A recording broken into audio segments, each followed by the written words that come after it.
Good morning. It is Thursday. It is the Bubba Show, and for months and months and months we didn't care about the jobless claims number, but now I think it is time to look at the jobless claims number and see what it is. So it's something to keep an eye on. But today I really wanted to talk about Japan and what they're doing and why do they think that what they tried to do 25 years ago that ruined their economy is going to work today.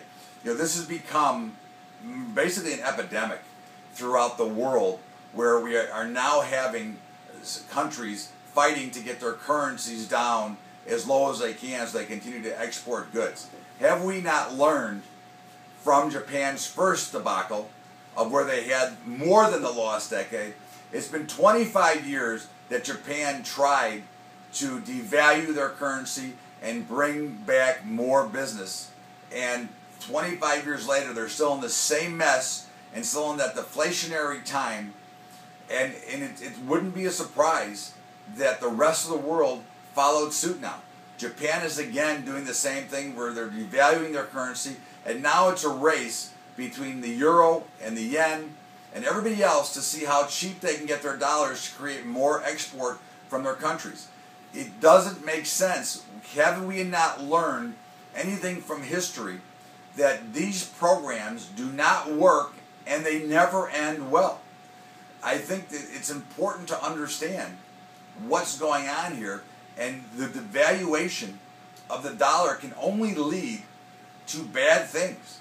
And the worst thing that it can lead to is a deflationary setup, which is why we talked about earlier in the week to look for the producer price index, because when the producers stop making money, that leads into lower prices, which leads into you and me making less money, which leads into less spending, which leads into a lot of other issues and problems.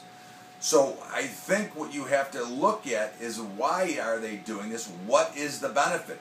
The problem you have here is that history is repeating itself, and as you go back and look at any major crash in history, it always comes from the same thing: cheap money.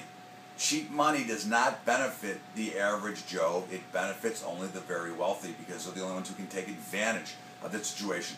But if you look at '87, the advantage was low interest rates, cheap money. If you look at the internet bubble, it was cheap money. If you look at the housing bubble, it was cheap money. Again, we're in this cheap money, free. I'm telling you, it doesn't work over time. Can you benefit short term? Sure. If you're trading your charts and you're trading your levels and you're following the footprints of the market, you can benefit here. But the overall risk to this market is to the downside. And I will continue with my no new money. If you're trading, it's one thing, but if you're investing, you need to be in cash here until things start to sort themselves out. I want you to remember, Average Joe Options Call has been great. I want to remember for Thursday, have a great day. The Bubba Show. We'll see you Friday.